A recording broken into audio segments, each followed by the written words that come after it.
Bonjour à tous. Alors aujourd'hui, je vais vous présenter un nouvel Omni, un objet muséal nouvellement inventorié, que vous avez ici. Alors cet objet, évidemment, comme vous le voyez, c'est un casque et il était rangé dans nos réserves à côté des casques. Donc c'est un casque, plus précisément, quand on l'a vu, on l'a catégorisé comme un casque allemand, un casque, donc un Stahlhelm, donc les casques en acier qui étaient utilisés par la Wehrmacht pendant la Seconde Guerre mondiale. Vraisemblablement, donc casque en acier, forme vraiment très traditionnelle, aucun signe particulièrement distinctif, un modèle certainement M35. Il n'y a rien de très spécifique, il n'y a pas de petites insignes ou de choses comme ça, donc pas très identifié. Voilà, on ne sait pas exactement à qui il a appartenu ni rien. Mais ce qui est absolument remarquable dans ce casque, au début, on pourrait simplement se dire c'est un casque allemand, on peut raconter l'histoire de la Wehrmacht, des combats de l'armée allemande, etc.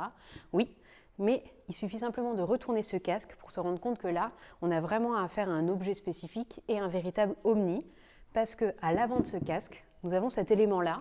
Bon là, autant vous dire que ce casque-là, il ne va pas du tout nous raconter l'histoire des combats, parce que imaginez un soldat allemand porter ça. Non. Bon, là, en fait, on va raconter une autre histoire avec ce casque, et ça, on peut le saisir que maintenant qu'on en a fait l'inventaire. On va raconter l'histoire de l'après-guerre. Parce qu'en fait, ce casque, si on le remet dans ce sens-là, vous allez comprendre son usage après-guerre. Il a été réemployé comme une pelle, en fait. C'est un casque-pelle. Et ça, bon, ça peut paraître extraordinaire et très anecdotique.